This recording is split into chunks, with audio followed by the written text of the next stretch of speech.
গুজরাটে এক video game আর্কেডে আগুন লেগে অন্তত ২৮ জনের মৃত্যু হয়েছে বলে জানিয়েছে স্থানীয় কর্তৃপক্ষ। মৃতের সংখ্যা আরও বাড়তে পারে বলে জানিয়েছে বিবিসি।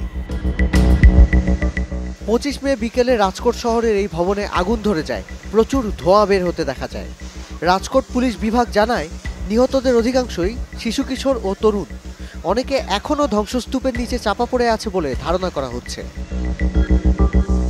আগুনে পুড়ে বিকৃত হয়ে যাওয়ায় অনেক মরদেহ শনাক্ত করা কঠিন হয়ে পড়েছে বলে জানিয়েছে পুলিশ। আগুন নিয়ন্ত্রণে এলেও সর্বশেষ খবর পাওয়া পর্যন্ত অগ্নিকাণ্ডের কারণ শনাক্ত করা যায়নি। এ ঘটনায় গেমিং আর্কেডের মালিক সহ ৩ জনকে গ্রেপ্তার করেছে পুলিশ। তদন্ত কমিটি গঠন করেছে রাজ্য সরকার। দেশ বিদেশের সব খবরের সর্বশেষ তথ্য পেতে ভিজিট করুন prothomalo.com/video। ফলো করুন প্রথম আলোর ফেসবুক পেজ ও ইউটিউব চ্যানেল। থাকুন ভালোর সাথে, আলোর পথে।